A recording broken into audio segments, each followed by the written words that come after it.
ኤፌሶን ክፍል 49 ኤፌሶን 1:15 ጀምረን ነበረ። ስለዚህ እኔ ደግሞ በእናንተ ዘንድ ስለሚሆን በጌታ በኢየሱስ ለማመንና ለቅዱሳን ሁሉ ስለሚሆን መውደድ ሰምቼ ስለእናንተ እያመሰገንኩ ስጸልይ የሚለውን እያወራን ነበርና አንድ ነገር ሰምቻለሁ ይለናል። አንደኛ በጌታ በኢየሱስ ስላላችሁ እምነት፣ ሁለተኛ ደግሞ ለቅዱሳን ስላላችሁ መውደድ። ይህንን ሁለት ነገር ሰምቻለሁ። ስለዚህም ስለሰማው ስለነኚህ ሁለት ነገሮች ደግሞ እግዚአብሔርን አመሰግናለሁ፣ እያመሰገንኩ ጸልያለሁ የሚለውን ክፍል ነበር እያየን ያለነው። ይህ የሐዋርያው ጳውሎስ በኤፌሶን የመጀመሪያው ጸሎቱ እንደሆነ አይተን ነበር። በዚህ ላይ ክርስቲያናዊ ፍቅር ምን አይነት ነው የሚለውን እያየን ዮሐንስ 13:34 ላይ እርስ በርሳችሁ ተዋደዱ ዘንድ እንደወደድኳችሁ እናንተ ደግሞ እርስ በርሳችሁ ተዋደዱ ዘንድ አዲስ ትእዛዝ ሰጣችኋለሁ የሚለውን እርሱ እንደወደደን ነው እርስ በርሳችን መዋደድ ያለብን። ይህ ደግሞ ከጌታ ከኢየሱስ የተቀበልናት አዲሷ ትእዛዝ ነች ብለን ነበረ። ስለዚህ እርሱ እንዴት ነው የወደደን የሚለውን ከዘፍጥረት እስከ ራእይ ድረስ የእግዚአብሔርን ፍቅር ለማየት ሞክረን ነበረ። ዛሬ ያው እየተሯሯጥን ስላየናቸው ዛሬ አንዱ ጋር ብቻ ትንሽ አንደኛውን ጠለቅ ብለን አይተን እናጠቃልላለን ማለት ነው። ለማይገባቸው ሰዎች ምህረቱን የሚያገን አምላክ ነው። ለማይገባቸው ሰዎች ምህረቱን የሚያገን አምላክ ነው በሚል ርዕስ ዛሬ እንነጋገራለን። በንዑስ ርዕስ ከነነዌ አደባባይ እስከ ፈሪሳውያን ቤት፣ ከነነዌ አደባባይ እስከ ፈሪሳዊው ቤት በሚል እናያለን። አንድ ከብሉይ ኪዳን አንድ ታሪክ፣ ከአዲስ ኪዳን ደግሞ አንድ ታሪክ እናያለን። በነነዌ አደባባይ የተገለጠ የእግዚአብሔር ፍቅር፣ በነነዌ አደባባይ የተገለጠ የእግዚአብሔር ፍቅር። ልክ ይህንን ነገር ስነግራችሁ ቀጥታ የምትሄዱት ሁላችሁም እርግጠኛ ነኝ ትንቢተ ዮናስ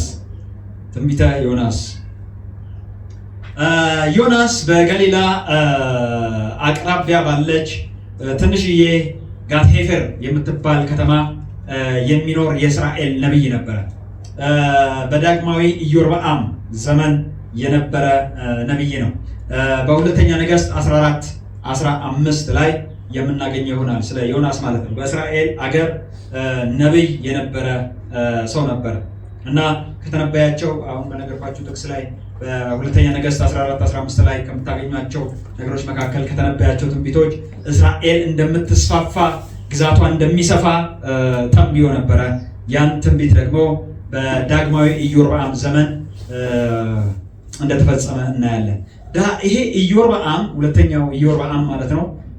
ልክ እንደ መጀመሪያው ኢዮርብዓም በጣም የከፋ በእግዚአብሔር ፊት ክፉን ነገር ያደረገ ሰው ነው። ግን ይገርመኛል የእግዚአብሔር ምሕረት አልፎ መስራቱ። ክብር ለጌታ ይሁን። በዚህ በኢዮርብዓም ዘመን እስራኤል ሰፋች። እስራኤል ግዛቷ ሰፋ። በነቢዩ በዮናስ የተነገረው የትንቢት ቃል ተፈጸመ። በማይሆን ሰው ማለት ነው። በማይሆን ሰው እግዚአብሔር አልፎ ሰራ። ክብር ለጌታ ይሁን። ዮናስ ወደ ነነዌ ሄደህ ስበክ የሚለው የእግዚአብሔር ትእዛዝ ነበር የተሰጠው። ዮናስ አንዳንድ ላይ የእግዚአብሔር ቃል ወደ አማቱ ልጅ ወደ ዮናስ እንዲህ ሲል መጣ። ተነስተህ ወደዚች ወደ ታላቂቱ ከተማ ወደ ነነዌ ሂድ፣ ክፋታቸው ወደፊቴ ወጥቷልና በእርሷም ላይ ስበክ አለው ይላል። ተነሳና ወደ ነነዌ ሂድ፣ ወደዚች ወደ ታላቂቷ ከተማ ወደ ነነዌ ሂድና ስበክላቸው፣ ክፋታቸው ወደ እኔ እጋ ወጥቷል፣ ወደ እኔ ወደ ላይ ወጥቷል። ስለዚህ አንተ ሄደህ ስበክላቸው የሚል የእግዚአብሔር ቃል ወደ ዮናስ መጣ። ነነዌ የአሶር ከተማ ነች። በዚህ በዮናስ በሰበከ ጊዜ ዋና ከተማ አልነበረችም። በኋላ ግን ዋና ከተማ የሆነች የአሶር ዋና ከተማ ሆና ያገለገለች ታላቅ ከተማ ነበረች።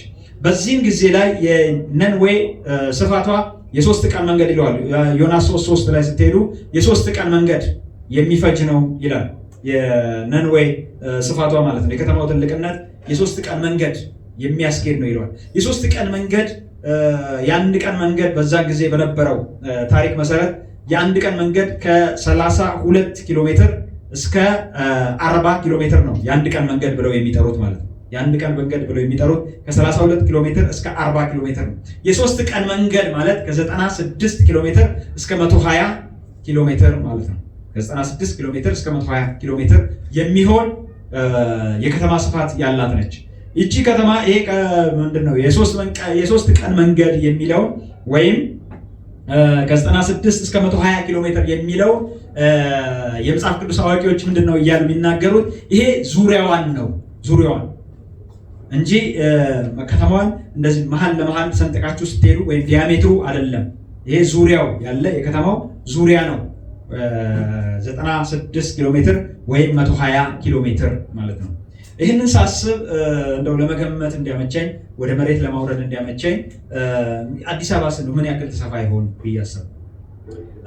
የአዲስ አበባ የከተማዋ ዙሪያ ስፋቷ ማለት ነው እንደዚህ ስፋቷ ዙሪያዋ ሲኬድ ዙሪያዋን እየሄዳችሁ ኪሎ ሜትርን ስትደምሩት ከ120 እስከ 135 ኪሎ ሜትር ነው ማለት ነው። ስለዚህ ነነዌ በቀጥታ አዲስ አበባ ነው የምታክለው ማለት ነው። ባጭሩ አዲስ አበባን የምታክል ከተማ ነች። አዲስ አበባን የምታክል ከተማ ነች። በውስጧ ግን የሚኖሩት 120,000 ሰዎች ናቸው። በዛን ጊዜ 120,000 ሰዎች ናቸው። በዛን ጊዜ 120,000 ሰዎች በአንድ ስፍራ መኖር ማለት በጣም ብዙ ነው። አሁን አዲስ አበባ ያላት የሰው ብዛት 6,219,000 በ2026 ማለት ነው 6,219,000 እንደሆነ ይገመታል። ጌታ ይመስገን። ስለዚህ ዮናስ አንድ ነገር እንቅልፍ ነሳው። የእነኚህ ሰዎች ክፋታቸው ወደ እግዚአብሔር መድረሱ ደስ ብሎታል፣ በጣም ተደስቷል። አንድ ነገር ግን እንቅልፍ የነሳው ነገር ምንድነው ብትሉኝ፣ ይሄ ክፋታቸው ወደ እኔ ደርሷልና ብሎ እግዚአብሔር ቀጥሎ የወሰደው እርምጃ ግን አላስደሰተው። በዚህ ደስተኛ አይደለም። ሂድና ስበክላቸው የሚለው ማለት ነው። ክፋታቸው ወደ እኔ ዘንድ እንደደረሰ ሂድና ንገራቸው፣ ላጠፋቸው እንደሆነ ሂድና ንገራቸው የሚለው ነገር ዮናስን አላስደሰተው። ዮናስን እንቅልፍ ነሳው፣ ተጨነቀ፣ እንቅልፍ አጣ። ምን እንደሚወስን ግራ ገባው። እንቅልፍ እንዳጣ በምን አወቅ የሚለኝ አንድ ሰው ይኖር ይሆናል። ትንቢተ ዮናስ ምዕራፍ 1 ቁጥር 4 እና 5 እናንብበው።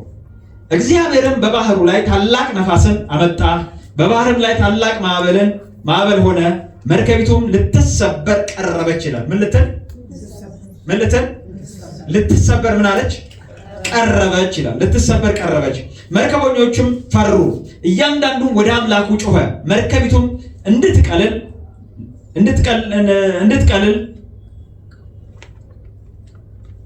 እንድትቀንስላቸው በውስጧ የነበረውን ዕቃ ወደ ባህር ጣሉ።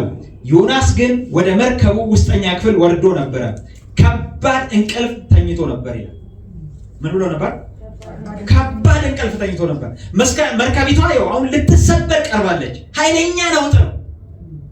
ዮናስ ወደ ውስጥ ገብቶ ግን ከባድ እንቅልፍ ተኝቶ ነበር። ለምን መሰለ? ሰሞኑን አልተኛማ። የከረመ እንቅልፍ አለበት። ይሄ ነገር ከገባ በኋላ ይሄን ነገር ከሰማ በኋላ ጭንቅ በጭንቅ ሆኗል። ሰውየው ፈጦ ነው የሚያድረው። ምንድነው ማድረግ ያለብኝ የሚለው ነገር ጭንቅ ሆኖበታል። ኃይለኛ እንቅልፍ አለበት። ስለዚህ መርከቢቷ ልትሰበር ደርሳ እሱ ምንም ያውቀው ነገር የለም። ያ ሁላ ነገር እየተተራመሰ ያ ሁላ ነውጥ እየሆነ እሱ የሚያውቀው ነገር የለም። ለጥ ብሏል።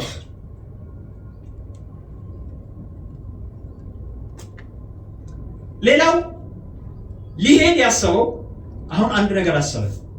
እግዚአብሔር ወደ ነነዌ ሂድ ነው ያለው። ነነዌ ማለት በእስራኤል በስተ ምስራቅ በኩል የምትገኝ ከተማ ነች። ዮናስ ደግሞ ወደ ጠርሴስ መሄድ ፈለገ። ወደ ጠርሴስ ሊኮበልል ፈለገ። ጠርሴስ ደግሞ በምዕራብ በእስራኤል በምዕራብ በኩል 3200 ኪሎ ሜትር ርቃ የምትገኝ የአሁኗ የስፔን ደቡባዊ ክፍል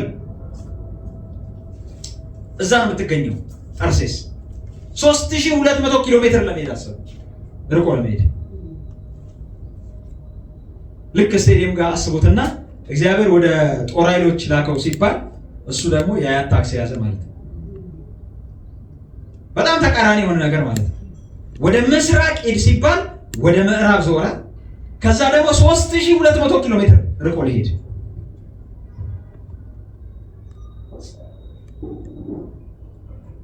ለምንድን ነው እንደዛ ሊሄድ ያሰበው? ለምን እንደዛ ሊሄድ አሰበ?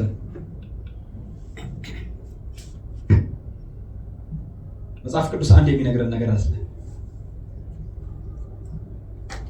ቁጥር 3 ላይ 1:3 ላይ ዮናስ ግን ከእግዚአብሔር ፊት ወደ ተርሴስ ይኮበልል ዘንድ ተነሳ ይላል። በእስራኤላውያን ልምድ ባህል ኢየሩሳሌም የተቀደሰች የእግዚአብሔር ከተማ ነች። እስራኤል የእግዚአብሔር ከተማ ነች፣ እግዚአብሔር የሚገኝባት ነች ብለው ያስባሉ። ይህንን ስለሚያስቡ ዮናስ ደግሞ ምን አሰበ? ከእግዚአብሔር ፊት በቃ እግዚአብሔር የሌለበት ቦታ መሄድ ፈለገ። ከእግዚአብሔር ፊት ለመሸሽ ነው ወደ ጠርሴስ። ሁለተኛውስ ጠርሴስ ማን ነች? ጠርሴስ ወርቅ፣ ብር እና የዝሆን ጥርስ የሚሸጥባት ባለጠጋ ከተማ ነች። ይህ ሰውዬ ነብይ ነበር ብያቸዋለሁ። አሁን ራሱን ሲጥል ወደ ጣሊያን ወደ በለጸገች ከተማ እስካሁን ሙሉ ጊዜውን ሰጥቶ ሲያገለግል ነበር። አሁን ግን ከእግዚአብሔር ጋር እየተሰነባበተ ስለሆነ አሁን ስለዚህ ወዴት ይሄዳል አሰበና በአሁኑ የአሜሪካን ቪዛ አግኝቶ እንደማለት ነው። በቃ የጠርሴስን መርከብ አግኝቶ ከኢዮጴም አካባቢ ኢዮጴም ጋር ሄዶ ከኢዮጴም ነው ወደ ጠርሴስ ለመሄድ እንትን ያለው።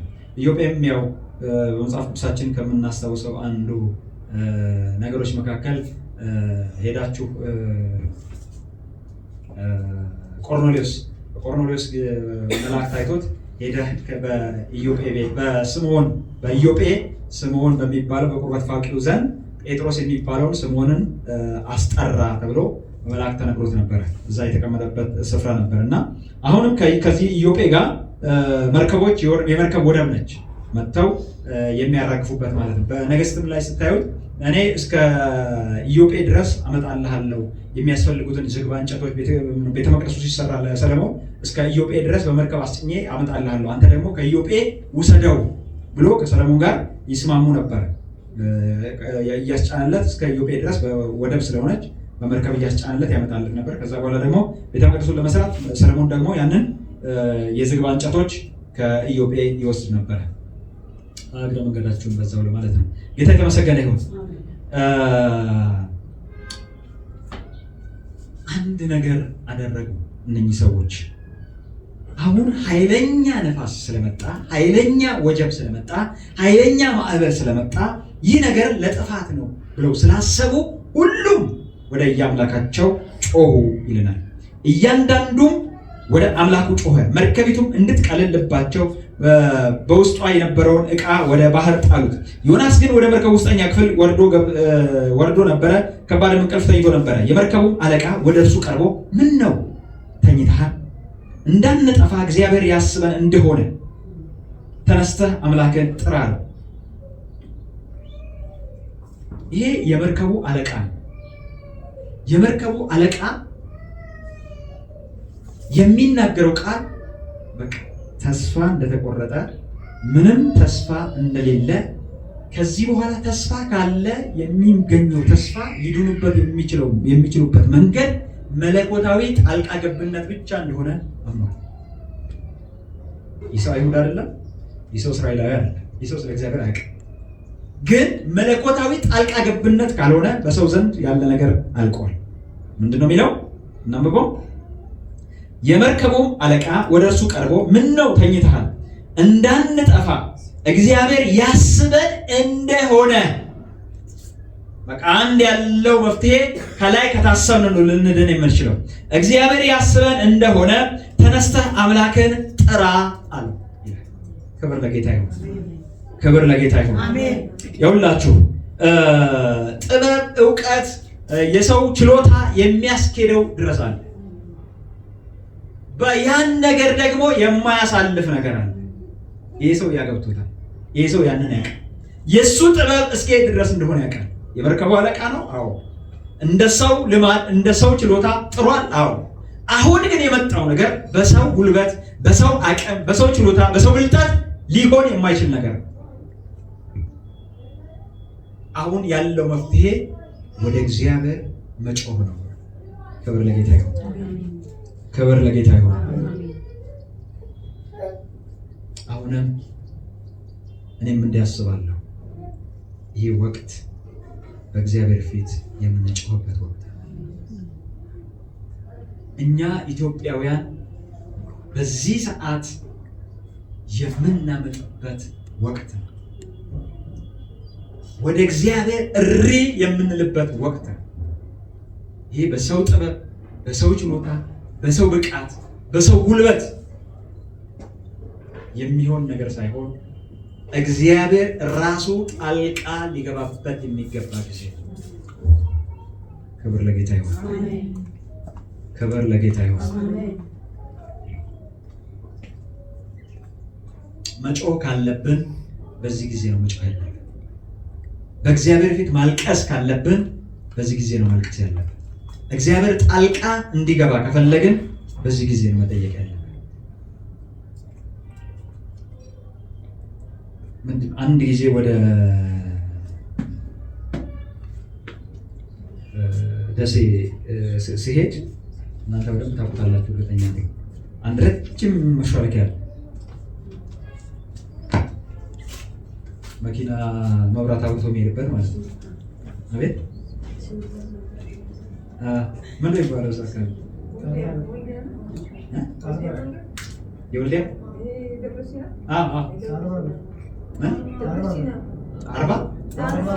አርማ በር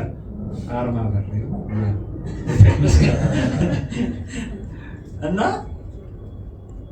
ጨለማ ነው። በድልድይ ውስጥ ታልፋላችሁ። መኪና እሪ እያለ ማለት ክላክስ እያደረገ እሪ እያለ በዛ ውስጥ ያልፋል። ሁለት መኪና ስለማያሳልፍ ነው ያሳልፋል። ሁለት መኪና ለምን በታለ መብራት አብቶ ክላክስ ያው ሁላ ክላክስ የተደረገ መኪና ጨለማ ስለሆነ እሺ። እና በዛ ውስጥ ያልፋል። አሁን ልክ እንደዛ የምናልፍበት ጊዜ ነው። እናልፋለን። አዎ፣ ግን እንደዛ ውስጥ የምናልፍበት ጊዜ ነው። ወደዛ መሄድ ካሰብን በዛ ውስጥ ማለፍ ግድ ነው አይደል?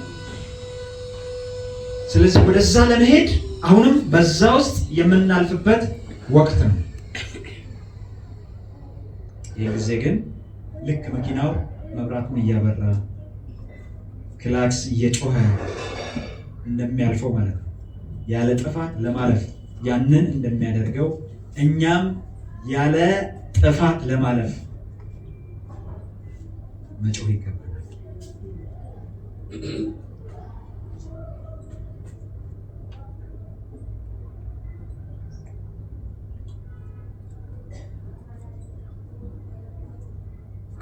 ዛሬ ቀን ስንት ነው?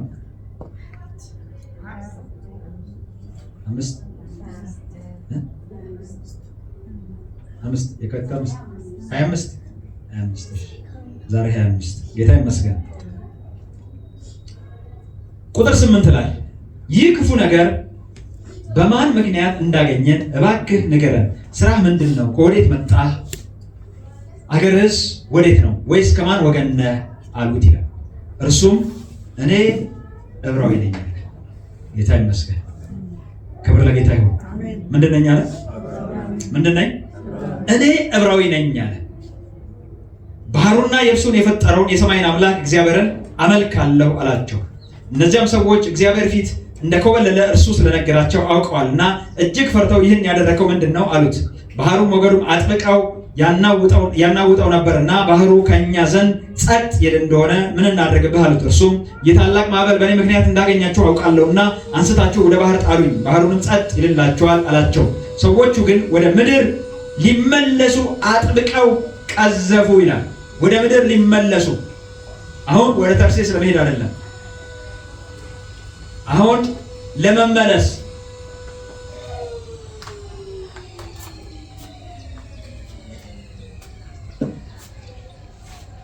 ወደ ተርሴስ ይሄድ የነበረው መርከብ ወደ ኢዮጴ ለመመለስ ብዙ ቀዘፉ። አልተቻለም።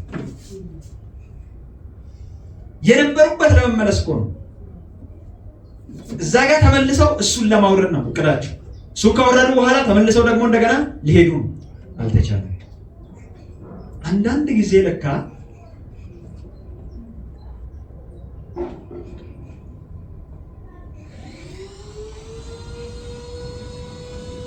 ማግኘት፣ ማትረፍ፣ መሳካት፣ መክበር ብቻ ሳይሆን ለካ መትረፍም ከእግዚአብሔር ነው።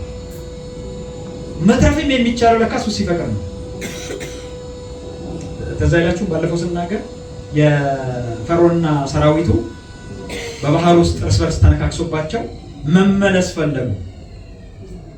ለካ ለመመለስ እግዚአብሔር ሲፈቅድ ለመሄድ ለመሻገር አይደለም፣ ለመመለስም ወደ ነበርክበት ለመመለስም እግዚአብሔር ሲፈቅድ አልፈቀደላቸው። ጮሁ፣ አቤቱ እግዚአብሔር ሆይ የዚህን ሰው ደም በእኛ ላይ አታድርግ፣ አንተ እንደወደድክ አድርገሃል ብለው ወደ እግዚአብሔር ጮሁ። የንጹህ ሰው ደም ወደኛ ላይ እንዳይመጣ ብለው ጮሁ። ከዛ በኋላ ዮናስን ወደ ባህሩ ጣሉት። ቁጥር 16 ላይ ቁጥር 15 ላምብላችሁ። ዮናስንም ወስደው ወደ ባህር ጣሉት። ባህሩም ከመናወጡ ጸጥ አለ። ሰዎቹም እግዚአብሔርን እጅግ ፈሩ፣ ለእግዚአብሔር መስዋዕት አቀረቡ፣ ስዕለትም ተሳሉ። ክብር ለጌታ ይሁን። ዮናስን ሲጥሉት ያ ሁላ ያልተቻለ ነገር ጸጥ አለ። በዚህ ጊዜ ሰዎቹ እግዚአብሔርን ፈሩ ይላል።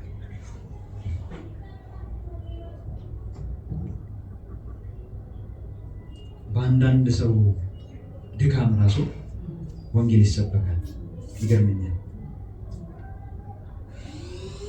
በዮናስ ያለመታዘዝ ምክንያት በዚህ መርከብ ላይ ወንጌል ተሰበከ። እግዚአብሔር ታላቅ ነው የሚል ሃሌሉያ፣ ሃሌሉያ። ዮናስን ሲጥሉት ጸጥ አለ። በእርግጥም ይሄ ነገር እሱ ነበር ያገኘን። እግዚአብሔርን ፈሩ፣ ለእግዚአብሔርም መስዋዕት አቀረቡለት። ዮናስ እግዚአብሔር ደግሞ ዮናስን የሚወጥ አሳ ነባሪ አዘጋጀ ይላል። ከዛ በኋላ የዮናስን ጸሎት ምዕራፍ 2 ላይ እናያለን። የዮናስን ጸሎት አንዳንድ ሰው መጸለይ በሚገባው ጊዜ ይተኛና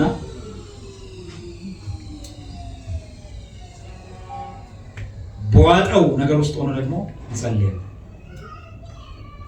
ሰው ሁሉ ያኔ እሪ ሲል እሱ ተኝቶ ነበር፣ ለጥ ብሎ ነበር። አሁን ደግሞ እነሱ በሰላም ሲኖሩ እሱ አሳ ነባሪ ውስጥ ሆኖ ይጮሃል። አሳ ነባሪ ውስጥ ሆኖ ይጸልያል። በመከራዬ ሳለሁ አምላኬን ወደ እግዚአብሔር ጮኩ፣ እርሱም ሰማኝ፣ በሲኦል ሆድ ውስጥ ሆኜ ጮኩ ይላል። የአሳ ነባሪ ሆድ ይኸውላችሁ ዝም ብሎ የሆነ ባዶ ቦታ ዮናስን ሄዶ የሆነ አሳ ነባሪ ሆዱ ባዶ ክፍት የሆነ ነገር እዛ ውስጥ ወስዶ ያስቀመጠው ምናምን እና ዮናስ መተኛ ሲፈልግ መተኛት፣ መነሳት ሲፈልግ መነሳት፣ የሆነ በቃ እንትን የሚያደርግ ቦታ ነው። ዮናስ በአንድ ቃል የሚገልጸው ምንድነው? የአሳ ነባሪውን ሆድ ሲኦል ብሎ አሁን የገባበትን ቦታ ሲኦል ነው የሚለው። እዛ ሲኦል ውስጥ ሆኜ ወደ እግዚአብሔር ጮኩ፣ እዛ መከራ ውስጥ ሆኜ ወደ እግዚአብሔር ጮኩ፣ እሱም ደግሞ ሰማኝ ይላል። ክብር ለጌታ ይሁን። ቁጥር 7 ላይ ወደ ተራሮች መሰረት ወረድኩ፣ በምድርም በመወርወሪያዎቹ ለዘላለም ተዘጋው። አንተ ግን አቤቱ አምላኬ ሕይወቴን ከጉድጓድ አወጣህ። ነፍሴ በዛለችብኝ ጊዜ እግዚአብሔርን አሰብኩት፣ ጸሎቴንም ወደ አንተ ወደ ቅዱስ መቅደስ ገባች።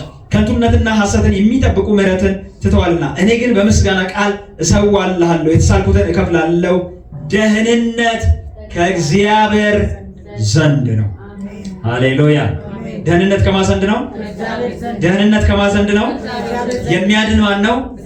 እግዚአብሔር ነው። አሁንም በገባውበት ሁኔታ በእኔ ጥፋት ነው? አዎ። በእኔ ስህተት ነው? አዎ። በእኔ ባለመታዘዝ ነው? አዎ።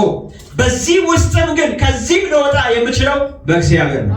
ከዚህም ሊያወጣኝ የሚችለው እግዚአብሔር ነው። ከዚህም ሊያድነኝ የሚችለው እግዚአብሔር ነው። ስለዚህ ደህንነት ከእግዚአብሔር ዘንድ ነው። ሃሌሉያ! የዚህን ጊዜ እግዚአብሔር አሳውን አዘዘው ይላል። ሃሌሉያ! ጌታ የተመሰገነ ይሁን። አሳውን አዘዘው፣ እርሱም ዮናስን በየብስ ላይ ተፋው ይላል። የት ተፋው? የብስ ላይ ተነፋው። የእግዚአብሔር ቃል ሁለተኛ ወደ ዮናስ እንዲህ ሲል መጣ። ተነስተህ ወደዚች ወደ ታላቂቱ ከተማ ወደ ነነዌ ሂድ፣ የምነግርህንም ስብከት ስበክላቸው አለው። ዮናስም ተነስቶ እንደ እግዚአብሔር ቃል ወደ ነነዌ ሄደ። ነነዌም የ3 ቀን መንገድ ያህል እጅግ ታላቅ ከተማ ነበረች። ዮናስም የ1 ቀን መንገድ ያህል ወደ ከተማይቱ ውስጥ ሊገባ ጀመረ። ጮሆም በ3 ቀን ውስጥ ነነዌ ትገለበጣለች አለ። የነነዌ ሰዎች እግዚአብሔርን አመኑ። ክብር ለጌታ ይሁን። የነነዌ ሰዎች ማንን አመኑ? እግዚአብሔርን አመኑ። እንዴት አይገርምም? ነነዌ እኮ በእግዚአብሔር የሚያምኑ አይደሉም፣ አሕዛቦች ናቸው። አሦራውያን እኮ አሕዛቦች ናቸው። የሰበከላቸው የእስራኤል ነብይ ነው። ግን በእግዚአብሔር ምን አሉ ይላል? አመኑ ይላል። እንዴት አመኑ? እንዴት ሊያምኑ ቻሉ? አንደኛ የሰበከላቸው ማን መሰላችሁ? አሳ ነባሪው ለነነዌ የሰበከላቸው። የነነዌ ሰዎች ሁለት የሚያመልኳቸው አማልክቶች አሉ። አንደኛው ናንሼ እና ዳጎን። እነኚህ ሁለቱም አማልክት የአሳ አማልክት ናቸው። ይሄንን የአሳ አማልክት ነው የሚያመልኩት። የነሱ አምላክ ይሄ ማንም የማይችለው አሳ ነው ብለው ነው የሚያስቡት። ዮናስ ደግሞ ከአሳ ውስጥ ወጣ። ክብር ለጌታ ይሁን። ክብር ለጌታ ይሁን። አመጣና አሳ ነባሪው ይላል በምድር ላይ ተፋው። በምድር ላይ ሲተፋው እርግጠኛ ነኝ እዛ አካባቢ ባህሩ አካባቢ የነበሩ ሰዎች ነበሩ። ሰውየው ከአሳ ነባሪ ውስጥ ሲወጣ ማለት ነው። ምንድነው እያየሁት ያለው? በህልሜ ነው? በእውኔ ነው? እንዴት ነው ይሄ ሰውዬ የኛን አምላክ አሸንፎ የሚወጣው? ይሄማ የሆነ ተአምር ነው። ጌታ ይመስገን። አሜን።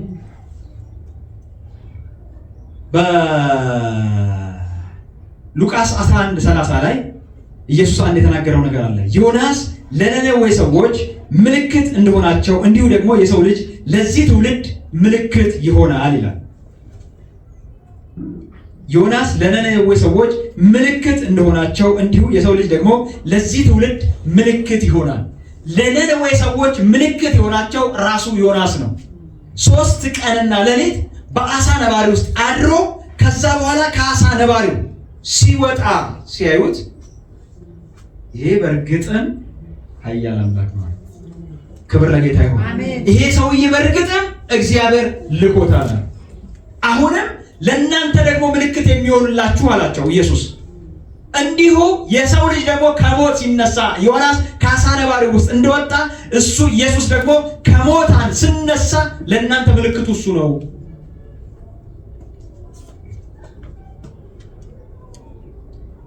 ማቴዎስ 12:41 ላይ ደግሞ የነነዌ ሰዎች በፍርድ ቀን ተነስተው በዚህ ትውልድ ላይ ይፈርዱበታል ይላል። የነነዌ ሰዎች በፍርድ ቀን ተነስተው በዚህ ትውልድ ላይ ይፈርዱበታል። ለምን? የነነዌ ሰዎች ዮናስ ከባህር ውስጥ ሲወጣ አይተው አመኑ።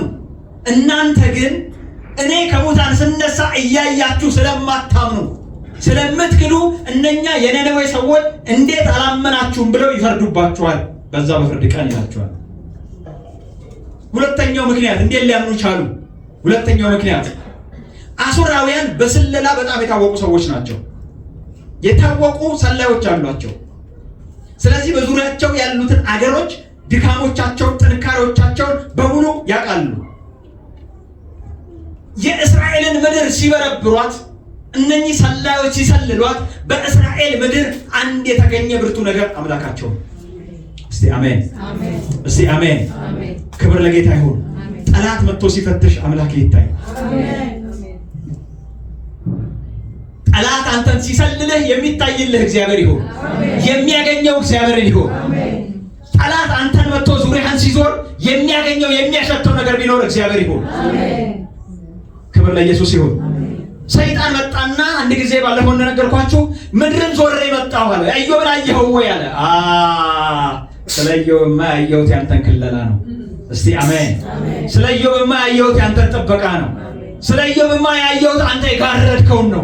እንዴት እንደጋረድክለት ነው ያየሁት አለ። ሃሌሉያ! እግዚአብሔር እንዲታይላችሁ፣ እግዚአብሔር እንዲታይላችሁ፣ ደሙ እንደዚህ ከልሏችሁ ይታይላችሁ። የእናንተ መታያ ይሄ ይሁን። የእናንተ መታወቂያ ይሄ ይሁን። በጠላቶቻችሁ መንደር በዚህ ታወቁ።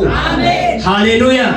አሦራውያን ሲሰልሉ ያገኙት ነገር እግዚአብሔር የሚባል ታላቅ አምላክ በእስራኤል ምድር አለ። ኃያል አምላክ በእስራኤል ምድር አለ። ማንም ሊችለው የማይችል ኃያል አምላክ፣ እነሱን ከግብፅ ያወጣ፣ ባህርን የከፈለ፣ በምድረ በዳ 40 ዓመት የመገበ ኃያል አምላክ በእነሱ መካከል አለ። ሃሌሉያ! ሰላዮቻቸው ያገኙት መረጃ ይሄንን ነው። ታላቅ አምላክ አላቸው። አሁን ዮናስ መጥቶ ሰበከላቸው። ይሄ ታላቅ አምላክ ነነዌን በ3 ቀን ውስጥ ገለብጣለሁ አለ። ማን? የእስራኤል አምላክ ተናገረ። እሱ አለ፣ ያደርገዋል። እሱ የመገልበጡ አቅም አለው። የእስራኤል አምላክ ካለ ከተናገረ እሱ ያደርገዋል። አመኑ። ሶስተኛ፣ እነኚህ ሰዎች በተፈጥሮ ቁጣ በፈጣሪ ቁጣ ውስጥ እንዳሉ በተፈጥሮ ምክንያት በፈጣሪ ቁጣ ውስጥ እንዳሉ ይገምቱ ነበር። በዚህ ወቅት ላይ ቸነፈር ደርሶባቸው ነበረ። በቸነፈር ተመተው ነበረ። እንደገና ደግሞ የፀሐይ ግርዶሽ ነበረባቸው። ይሄ የፀሐይ ግርዶሽ በእነሱ ጊዜ የሚያምኑት ምንድነው? ፈጣሪ ሲቆጣ ነው እንደዚህ የፀሐይ ግርዶሽ የሚመጣው ብለው ያስቡ ነበረ። ሶስተኛ ደግሞ በድንበር አካባቢ ከባድ ወረራዎች ነበሩባቸው፣ ጦርነቶች ነበሩባቸው። አለኛ ጦርነቶች በድንበር አካባቢ ነበሩባቸው አሦራውያን። ስለዚህ በእነኚህ ምክንያቶች እኛ በፈጣሪ ቁጣ ውስጥ ነን ብለው ያስቡ ነበር። አራተኛ ደግሞ ስራቸውን ያውቁታል። ስራቸው የፈጣሪ ቁጣ ሊያመጣ እንደሚችል ያውቁታል።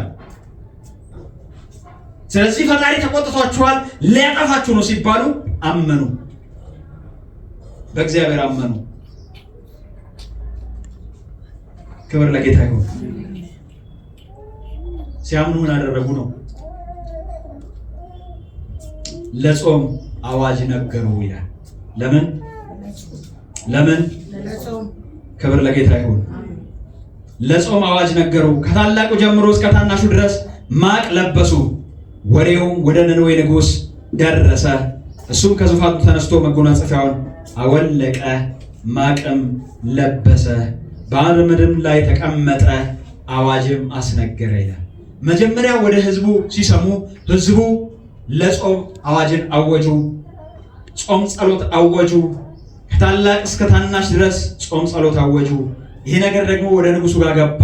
ንጉሱም ሲገባ ያንን ተከተለ። እሱም ጾም ጸሎትን አወጀ። እሱም ደግሞ በመኳንንት ትእዛዝ፣ በንጉስና በመኳንንት ትእዛዝ አሳወጀ። ምን አለ? እሱ ደግሞ እንግዲህ እንዲህም አለ፣ ሰዎችና እንስሶች፣ ላሞችና በጎች አንዳችም አይቅመሱ፣ አይሰማሩም፣ ውሃም አይጠጡ፣ ሰዎችና እንስሶች በማቅ ይከደኑ፣ ወደ እግዚአብሔር በብርቱ ይጩሁ። አሜን አሜን። ወደ እግዚአብሔር በብርቱ ይጩሁ፣ ሰዎችም ሁሉ ከክፉ መንገዳቸውና በእጃቸው ካለው ግፍ ይመለሱ። ክብር ለጌታ ይሁን። ክብር ለጌታ ይሁን። እኛ እንዳንጠፋ እግዚአብሔር ተመልሶ ይጸጸት እንደሆነ ከጽኑ ቁጣው ይመለስ እንደሆነ ማን ያውቃል? አሜን። እግዚአብሔርም ከክፉ መንገዳቸው እንደተመለሱ ስራቸውንም አየ። ምናቸውን አየ? ስራቸውን አየ። ብዙ ጊዜ ንስሐ የሚመስለን ጩኸት ነው። ንስሐ ግን መመለስ ነው። ክብር ለጌታ ይሁን። እግዚአብሔርም ስራቸውን አየ፣ እግዚአብሔርም ያደርግባቸው ዘንድ በተናገረው ክፉ ነገር ተጸጽቶ አላደረገውም ይላል። ጌታ ይመስገን። ምዕራፍ 4 ላይ አንተ ከቁጥር 1 ጀምሮ ነው። ይህም ዮናስን ከቶ ደስ አላሰኘውም ይላል። ዮናስን ከቶ ደስ አላሰኘውም። እርሱም ተቆጣ፣ ወደ እግዚአብሔርም ጸለየ። አቤቱ እለምንሃለሁ፣ በሀገሬ ሳለሁ የተናገርኩት ይህ አልነበረምን? አንተ ይቅር ባይ። እስቲ አንተ ይቅር ባይ በሉ። እስቲ አንተ ይቅር ባይ በሉ። አንተ ይቅር ባይ ታጋሽም፣ እስቲ ታጋሽ በሉ። ምህረትህም የበዛ ምህረትህም የበዛ ከክፉ ነገር የተነሳ የምትጸጸት አምላክ እንደሆን አውቄያለሁ። ሃሌሉያ። አንተ ቸር ይቅር ባይ ታጋሽ ምህረትህ የበዛ ከክፉ ነገር የተነሳ የምትጸጸት አምላክ እንደሆን አውቄ ነበርና። ለዚህ ነበረ እኔ መጀመሪያ ወደ ነነዌ ሂድ ስትለኝ ወደ ተርሴስ ለመሄድ የፈለግኩት፣ ወደ ተርሴስ ለመሸሽ የፈለግኩት ይህንን እንዳታደርግ ብዬ ነበረ። በምህረትህ እንዳታያቸው፣ እነሱ ተጸጽተው ቢመለሱ እሪ ቢሉ አንተ ይቅር እንደምትላቸው ስለማውቅ ይህ ነገር ደግሞ እንዳያገኛቸው ነበረ አንተ ይህን አደረግካለሁ። ከዚህም ከህይወት ይልቅ ሞት ይሻለኛል ሲል እናያለን። ከዛ በኋላ ዮናስ አንድ ነገር ሰራ ይለናል። ዮናስም ቁጥር 4:5 ላይ ዮናስም ከከተማይቱ ወጣ፣ ከተማይቱንም በስተ ምስራቅ በኩል ተቀመጠ። ከተማይቱም የሚያገኛትን እስኪያይ ድረስ በዚያ ለራሱ ዳስ ሰርቶ ከጥራው በታች ተቀመጠ ይላል። ምን ሰርቶ? ዳስ ሰርቶ ከጥራው በታች ተቀመጠ ይላል። እግዚአብሔር አምላኩም ትልቅ ቅል አዘጋጀ፣ ከጭንቀቱም ታድነው ዘንድ በራሱ ላይ ጥላ እንድትሆን በዮናስ ራስ ላይ ከፍ ከፍ አደረጋት ይላል። ዮናስም ስለ ቅሊቱ እጅግ ደስ አለው ይላል። ጌታ ይመስገን። ዮናስ አሁን አንድ ነገር ነው የሰራው። ዳስ ሰራ። ከጥላ እንዲያድነኝ ብሎ ዳስ ሰራ። እግዚአብሔር ደግሞ ተራ የሆነች አንድ ቅል አበቀለ። ዮናስ ምን ሰርቷል? ምን ሰርቷል? ዳስ ሰርቷል ማለት ጊዜያዊ ቤት ማለት ነው። ጊዜያዊ ቤት ሰርቷል ዮናስ። እግዚአብሔር ደግሞ ምን አበቀለ? ቅል አበቀለ። ዮናስ ቤቱ ደስ አለው ይላል፣ በቅሉ ደስ አለው። ጊዜያዊ ቤት እኮ ሰርቷል። ግን እሱ የሰራው ጊዜያዊ ቤት እግዚአብሔር ካበቀላት ቅሏን ያክል አላገለገለችው። የቅሏ አገልግሎት ከፍተኛ ነው። ክብር ለጌታ ይሁን። አንዳንዴ እኛ ጥረን ለፍተን ብለን ከሰራነው ይልቅ እግዚአብሔር ያደረጋት ትንሽ ነገር፣ ትንሽ የምትባለው ነገር እሷ ክብር ለጌታ ይሁን ህይወት ቀያሪ ነች። እሷ ጣዕምን የምትሰጥ ነች። እሷ የምትከልል የምትሸፍን ነች። እሷ የምትጋርድ ነች። ቅል ነች። ሸፈነችው፣ ጋረደች። ስለ ቅሏ ደስ አለው። እሱ ከሰራው ዳስ ይልቅ ማለት ነው። ስለ ቅሏ ደስ አለው። በቃ በሰላም ዋለ ይዛለን። ከዛ አደረ። በማግስቱ ጠዋት ሲነሳ ፀሐይ መውጣት እየሞቀ በሄደ ቁጥር ቅሏ እየደረቀች ሄደች። ደረቀች። ትናንትና አስቡት፣ በአንድ ቀን በቅላ ጥላ ሆና የከለለችው በማግስቱ ደግሞ በአንድ ቀን ደረቀች። ከዛ በኋላ ኃይለኛ ሙቀት መጣ።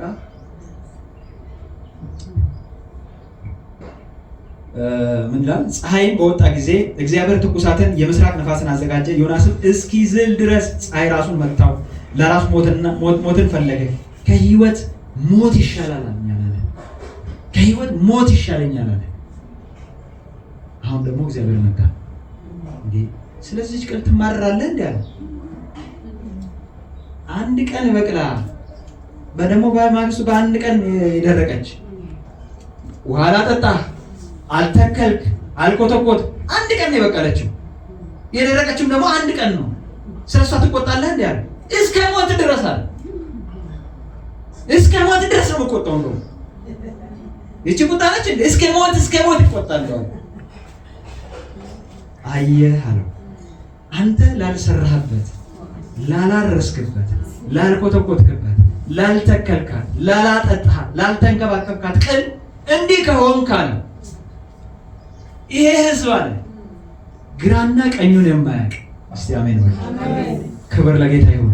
ጌታ እኮ ሲምር እንደዚህ ነው። ጌታ ኢየሱስ ጌታ ነው። ይኸው ክፋታቸው እኔ ድረስ ደርሷል አጠፋቸዋለሁ ያለው ጌታ ተመለሰና ስለ ህዝቡ ይሟገታል። ይሄ ህዝብ እኮ አለው ግራና ቀኙን የማያውቅ ምስኪን ነው። ክብር ለጌታ ይሁን። ማን ነው እንደዚህ የሚለው? ማን ነው እንደዚህ የሚለው? ክብር ለጌታ ይሁን። አጠፋቸዋለሁ ያለው ማን ነው? አመጻቸው ወደ እኔ ደርሷል ያለው ማን ነው? ግራና ቀኙን አያውቅም ያለው ማን ነው? በመካከል ምን ገባ? ክብር ለጌታ ይሁን። ክብር ለጌታ ይሁን። ይሟገትላቸው ጀመር። እነዚህ እኮ ምስኪኖች ናቸው፣ ምንም አያውቁም፣ ግራና ቀኛቸውን የማያውቁ ናቸው። ሲበረሃ ታያለህ እንዴት ድምስስ እንደሚያደርገው ጌታ። ግራና ቀኛቸውን የማያውቁ 120 ሺህ ህዝብ እንዴት አላዝንለትም አለ።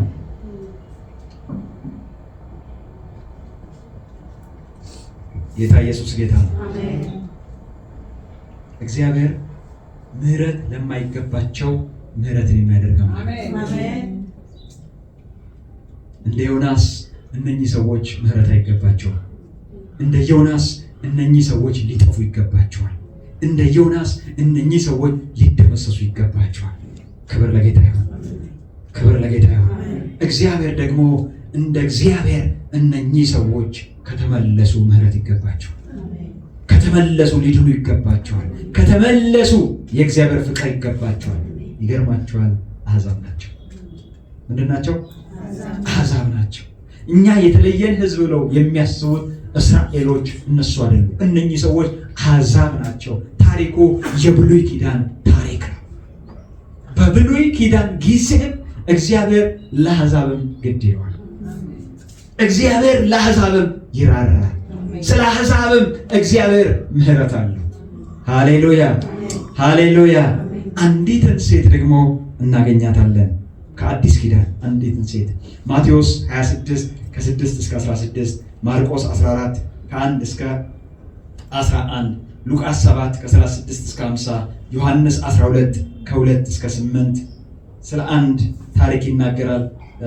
የመጽሐፍ ቅዱስ አዋቂዎች አንድ ሴት አይደለችም፣ 2 ሴቶች ወይም 3 ሴቶች ሊሆኑ ይችላሉ ብለው ያስባሉ። እኔ ግን ሉቃስ 7 ላይ ያለችውን ከ36 እስከ 50 ያለችውን ይቺ ሴት ላንብባት። ስለዚህ ሴት ልናገር። እንዲህ ብሎ ይጀምራል። ከፈሪሳውያንም አንድ ከእርሱ ጋር ይበላ ዘንድ ለመነው። ከፈሪሳውያን ቤት ገብቶ በማዕድ ተቀመጠ። እነሆም በዚያች ከተማ ኃጢአተኛ የነበረች አንድ ሴት በፈሪሳዊ ቤት በማዕድ እንደተቀመጠ ባወቀች ጊዜ ሽቱ የሞላበት አልባጥሮስ ብልቃጥ አመጣች ይላል። ክብር ለጌታ ይሁን።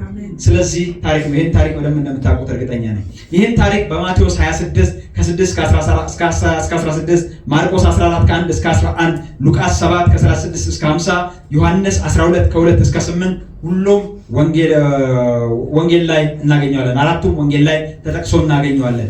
ግን በዚህ በሉቃስ ላይ የተጠቀሰችው ይቺ ሴት የሌሎቹ አይደለችም ይሏታል። ለምንድን ነው የሌሎቹ አይደለችም ከሚሏቸው ነገሮች መካከል ምንድነው? ሉቃስ የጠቀሰበት ጊዜ ገና አስቀድሞ በነበረበት ጊዜ የተደረገ ነው። ስለዚህ ይሄ የሽቶ ክርስቶስ ላይ የተደፋው ከአንድ ጊዜ በላይ የሆነ ነገር ነው ብለው ያስቀምጣሉ። የሌሎቹ የማቴዎስና የማርቆስ በተለይ ክርስቶስ አልፎ ሊሰጥ 2 ቀን ሲቀረው ነው ያ ታሪክ የተፈጸመው። የሉቃስ ግን እንደዛ አይደለም። ስለዚህ በዛ ምክንያት ያ አይደለም ብለው ይናገራሉ። ሌላ ሁለተኛ ምክንያት የሚያስቀምጡ ደግሞ ዮሐንስ 12 ከ2 እስከ 8 የሚናገርሉ ደግሞ ማርያም ብሎ ቀጥታ የአልዓዛር እህት ማርያምን ነው ማርያም ብሎ የሚናገረው። ስለዚህ ይቺ ሴት ማርያም ሳትሆን አንዲት ኃጢአተኛ ሴት ነች። በሉቃስ ላይ የተቀመጠችው አንዲት ኃጢአተኛ ሴት ስለሆነች ማርያም አይደለችም። በዚህ ምክንያት ሌላ ነች ይላል። ሶስተኛ ምክንያታቸው ደግሞ ቦታው ይሄ የተደረገበት የሌሎቹ የተደረገበት ቦታ ቢታንያ ሲሆን ይቺ ደግሞ ቢታንያ አካባቢ አይደለም። ቦታ አልተጠቀሰም። በእርግጥ ግን ቢታንያ አይደለም፣ ከቢታንያ ውጪ ነው። ስለዚህ በእነኚህ 3 ምክንያቶች እነኛ እዛ ላይ ያለችው ሴቶች እዚህ ጋር አይደለችም ብለው ይናገራሉ። ጌታ ይመስገን።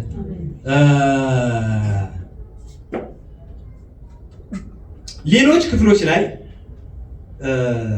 ግን በጣም የሚገርመው ነገር ሁሉም ቤት የመጣው የናርዶስ ሽቶ ነው። ሁሉም ቤት ምሳ የጋበዙት ስምዖን የሚባል ሰው ነው። ክርስቶስን የጋበዙት ወደ ቤቱ የጋበዙት የሰውየው ስም ስምዖን ነው። የናርዶስ ሽቶ ነው። በዚህ ምክንያት አንድ ነው ተብሎ እንደለመድነው አንድ ነን ብለን እንሰብከዋለን። ሁሉንም አንድ አድርገን ማለት ነው። ያኛው ስምዖን ግን ለምጻም የነበረ ስምዖን ነው። ይሄኛው ስምዖን ፈሪሳዊ ነው። ሁለቱም ሊሆን አይችልም ወይ? ማድረግ ይቻላል። የሆነ ሆኖ ይቺ ሴት በስምዖን ቤት ድንኳን ሰብራ ገባች። ጥሪ አልተጠራችም። ጥሪ አልደረሳትም። በታሪክም ደግሞ ስምዖን ሊጠራት የሚችል ሰው አይደለም። ለምን ብትሉኝ እሱ ፈሪሳዊ የሚባል ነው። እሷ ደግሞ ኃጢአተኛ ነበረች ይላል። ሁለት የተለያዩ ሰዎች ናቸው። ደግሞ በዚሁ ከተማ ውስጥ ነው የምትታወቀው የምትኖረው ይቺ ሴት። ከሌላ ከተማ የመጣች አይደለችም። በዚሁ ከተማ ውስጥ የከተማው ሕዝብ ሁሉ ያውቃታል ማን እንደሆነች። በሚያውቋት ከተማ ውስጥ ነው የናርዶስ ሽቶ ይዛ የስምዖንን ያልተጠራችበትን ድግስ ውስጥ የገባችው። ክብር ለኢየሱስ ይሁን። ክብር ለኢየሱስ ይሁን። የገባችበት ምክንያት ግን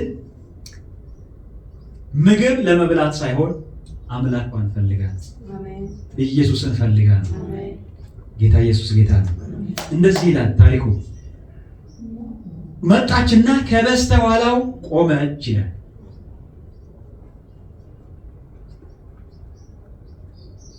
ይቺ ሴት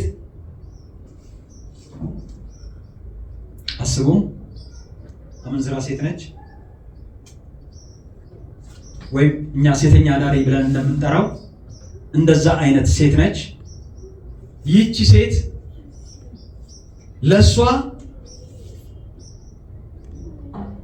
ንጽህናን መጠበቅ ማለት ምን ማለት እንደሆነ ልታስቡት ትችላላችሁ።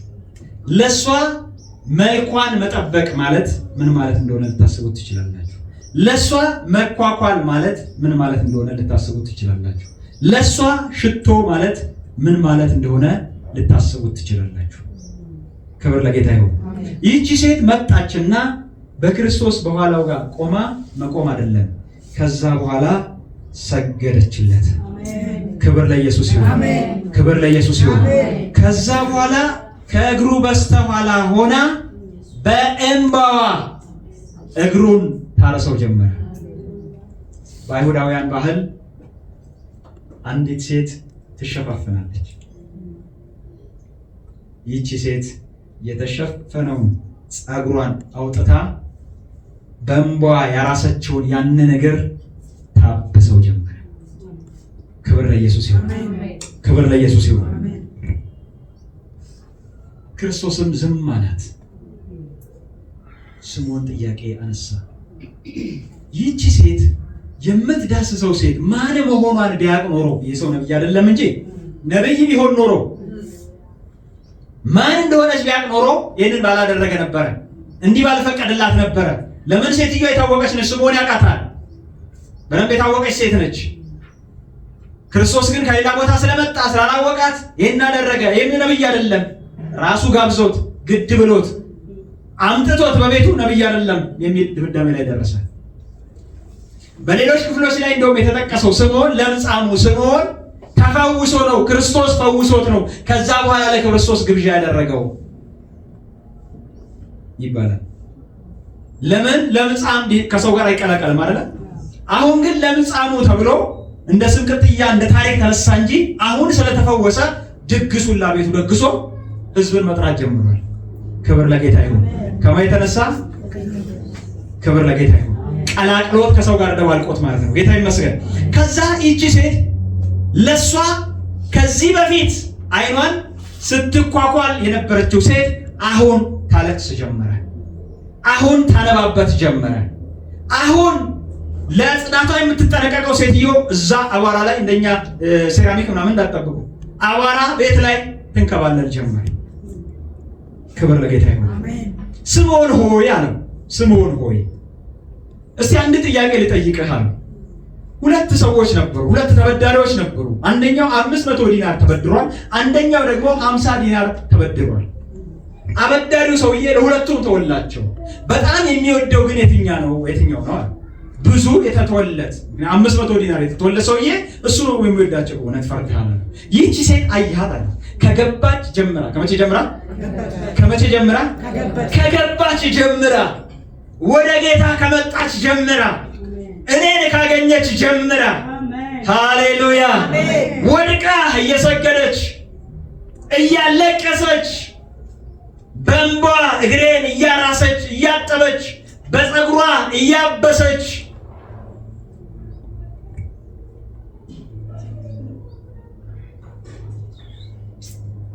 ክብር ለኢየሱስ ይሁን። የናርዶስ ሽቶ 300 ዲናር ነበር የሚሸጠው። ይህ ተሸጦ ለምን ለድሆች ቢሰጥ እኮ በ300 ዲናር በላይ ተሸጦ ለድሆች ይሰጥ ነበር ነው አንድ ያቀረቡት ተቃውሞ ማለት ነው። ከቀረበው መካከል 300 ዲናር አንድ ዲናር ማለት ባለፈው እንደነገርኳችሁ የአንድ ሰው የቀን ደሞዝ ነው ብለን ነበር። 300 ዲናር የአንድ ሰው ዓመታዊ ገቢ ነው። የአንድ ሰው ዓመታዊ ገቢ ነው። በዛን ጊዜ ባለው ምን ይገዛል ብዬ ደግሞ ፈለኩና በዛን ጊዜ ይሄ 300 ዲናር 3 በሬ ይገዛል። ስንት በሬ? 3 በሬ። ሌላ የመጽሐፍ ቅዱስ ማጣቀሻ ደግሞ ልስጣችሁ።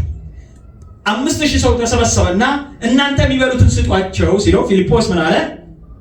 ለዚህ ህዝብ 200 ዲናር እንኳን አውጥተን ብንገዛ ይበቃዋል አለ። ስንት ዲናር? 200 ዲናር 5000 ሰው እያሰበ 200 ዲናር ነው ያሰበው። ይሄ ግን ስንት ዲናር ነው? 300 ዲናር ነው። አስባችሁታል የብሩን ትልቅነት? ይሄ 300 ዲናር ነው። ስለዚህ 3 በሬ የሚገዛ ማለት ነው። አሁን በሬ ስንት ነው ዋጋው? 100 ብለን እንኳን ብናስበው ወደ 300,000 ብር ማለት ነው። 300,000 ብር የሚያወጣ ሽቶ ነው ይዛ የመጣችው። ሽቶውን ይዛ መጣ። አልቀባችውም፣ ሰበረችው ነው የሚለው። ክብር ለኢየሱስ ይሁን። ክብር ለኢየሱስ ይሁን። ይሄ የናርዶስ ብልቃጡ እንኳን መያዣው ብልቃጡ እንኳን ብርጭቆ አይደለም፣ ከድንጋይ የሚሰራ ከነጭ ድንጋይ የሚሰራ ዕቃ ነው።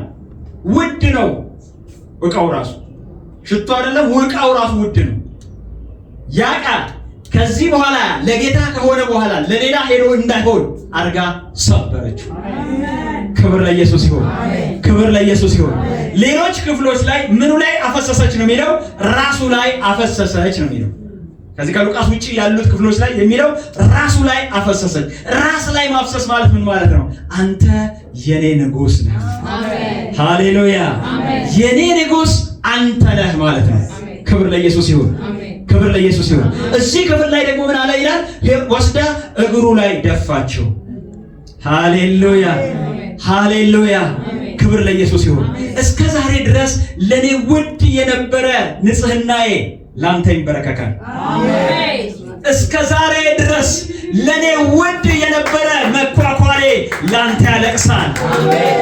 እስከ ዛሬ ድረስ ለኔ ክብር የነበረ ጸጉሬ ያንተ ነገር ያብሳል። ሃሌሉያ! እስከ ዛሬ ድረስ የሰራሁበት ውድ የምለው የሰበሰብኩት ነገር ሁሉ ለእግርህ ይደፋል። ሃሌሉያ! ለኔ የከበረው ነገር በሙሉ መጥቶ በእግር ስር መጥቶ በእግር ስር መጥቶ በእግር ስር። ክብር ለኢየሱስ ይሁን።